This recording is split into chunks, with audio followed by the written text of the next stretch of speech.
Hi everyone, and welcome back to Plantedinpots. My name is Kirslyn, and today I'm going to be sharing with you a little plant experiment that I did, which includes a variety of different propagation mediums, although there are a lot more that I'm probably going to try in future videos to do a little comparison.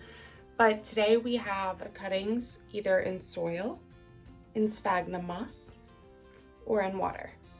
If you like our channel, make sure to hit the subscribe button to get notifications on future videos, and we appreciate your support and appreciate your time tuning into this video.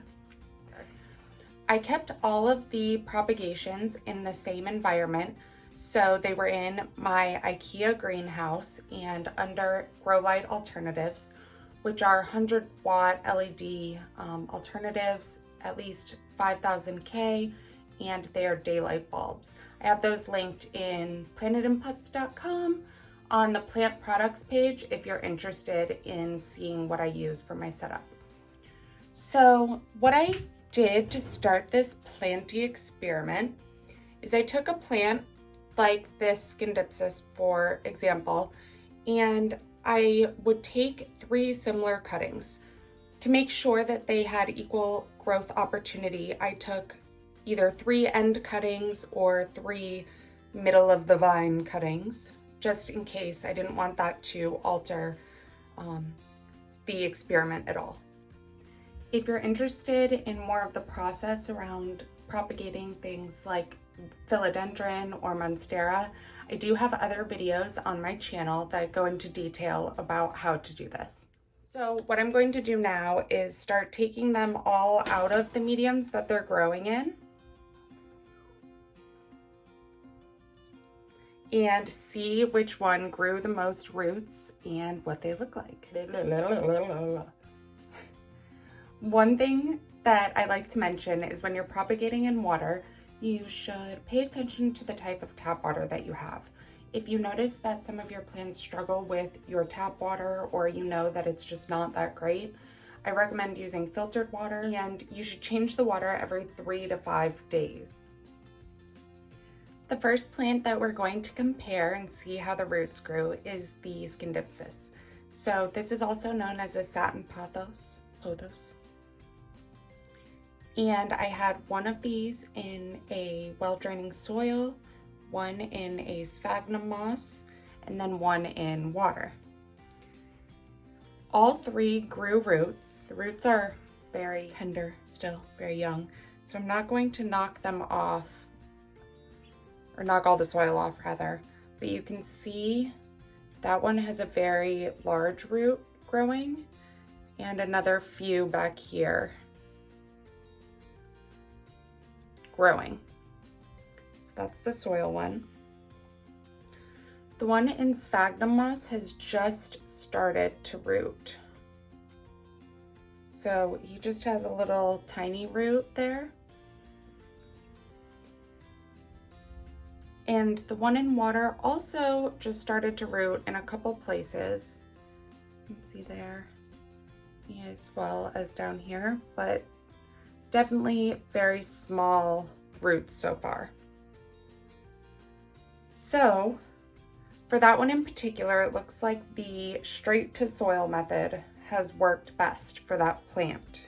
Something else that I want to note is I did make sure that all the cuttings that I'm going to compare had the same amount of leaves to cutting ratio.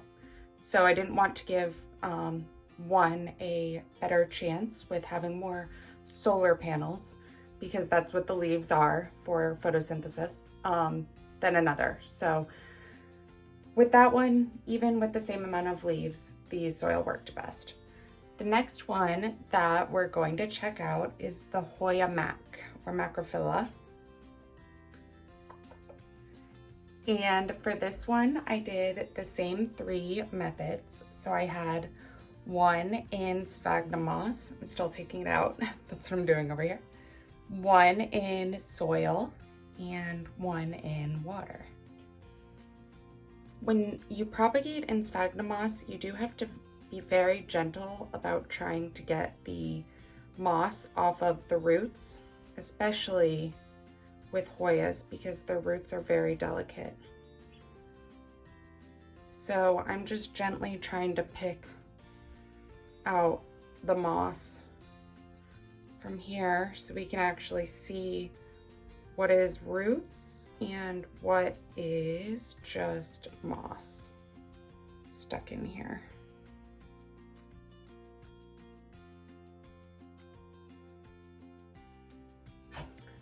So I don't want to break any more of the roots off, so hopefully you can see there are some roots growing out of there. They are covered in moss still, but we've got a couple. You can see the white tips there. Those are roots. That's the Hoya Mac. So that's the first method. The water method did start rooting.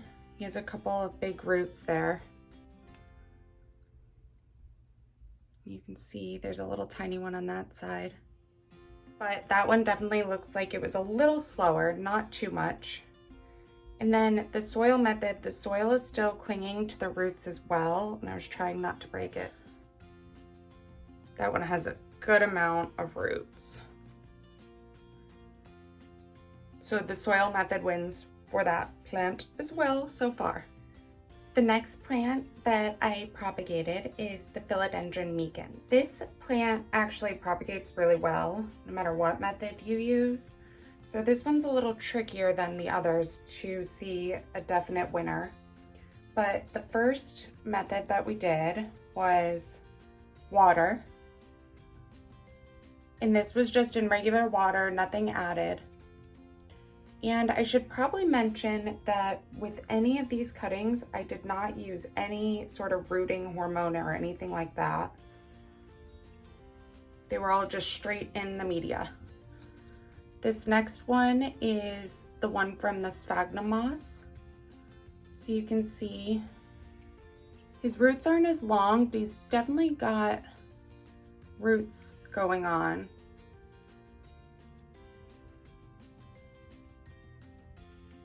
And then the one in soil that still has soil all over it. So let's do a side-by-side comparison. This one actually surprised me. I really thought that the Sphagnum moss was going to win. But I think the soil might have taken the cake again.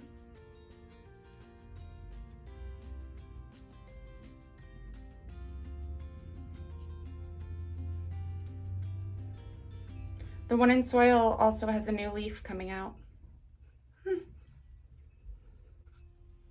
I will say though that I did propagate other cuttings of Philodendron Micans in Sphagnum moss, and I haven't taken the time to untangle these as much, but the roots did grow pretty well.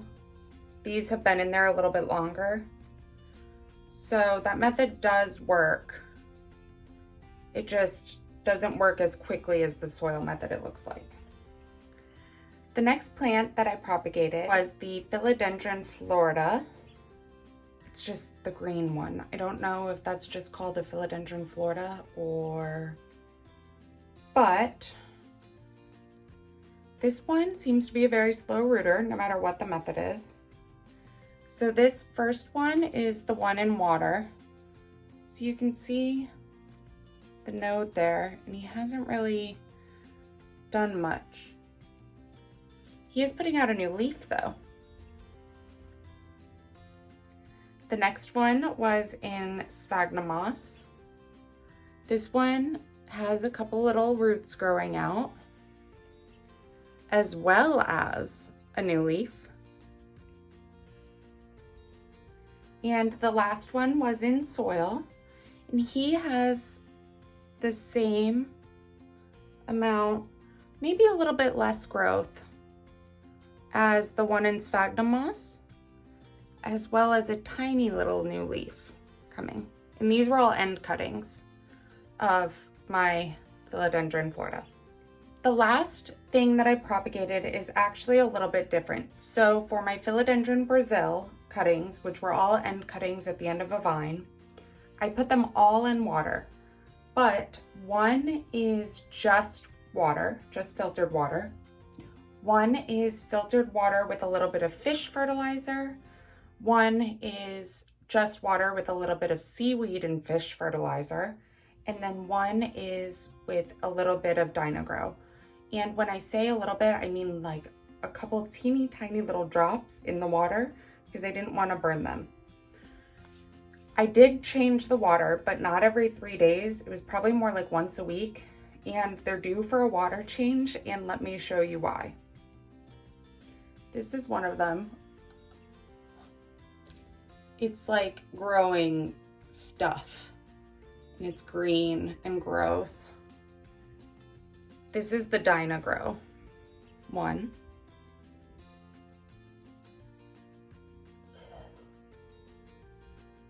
This is the fish fertilizer one. It's also growing stuff. And surprisingly, the seaweed one, I mean, it's a little gunky, but like at the bottom, you can kind of see, but it's not really like growing the same kind of stuff as the others. We'll call it stuff. So the first one that we're going to look at is the Dynagro one. So even though it's gross and dripping, you can see that it has a ton of roots going on. This next one is the fish fertilizer. Also has a ton of growth going on. This next one's a little tricky. This is the seaweed fertilizer, and one of the cuttings is doing awesome. And one of the cuttings lost a leaf and is not doing as awesome. He does have some growth. Let's see. But he's definitely not as happy as the others. And then the last one I'm going to show you is just in water.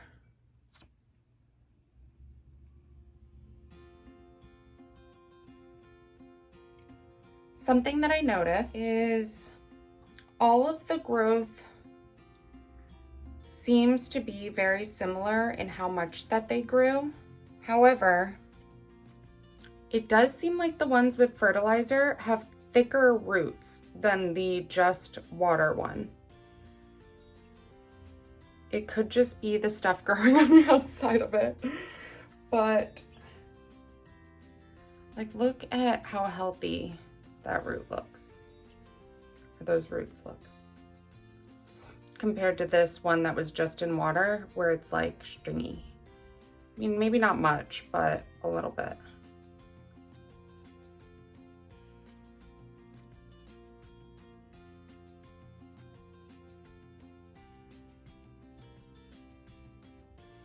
Maybe it's just me. Huh, they look pretty similar. So, what does this mean? This means you can propagate a variety of different ways. That is my scientific explanation. I was very surprised that the soil propagations did so much better than the sphagnum moss and the water propagations. I really expected them to not do as good. However, I will say that in the past, plants that are very hard to get to root or take a long time seem to do better in a humid environment in sphagnum moss. So things like certain types of Monstera or Hoyas, for example, seem to really like to be in like a greenhouse type environment. So whether you use soil or sphagnum moss, that is something to keep in mind. As far as actually growing roots, it seems like the soil wins, takes the cake. So that was my quick little plant experiment. They have been in the different mediums for a few weeks now, and it is winter, so they're going to grow slower than they would in spring or summer when I can put them on a bright windowsill and let them get actual sunlight. So also something to keep in mind if you're new to propagating, you might want to wait till it's about to be spring to start taking cuttings because they will grow faster, especially with things that are harder to root like snake plants and ZZ plants, things like that, or else you might be waiting a really, really long time. So that's all for me today. The winner was the soil. They take the cake. So thank you all so much, and I will see you next time. Bye.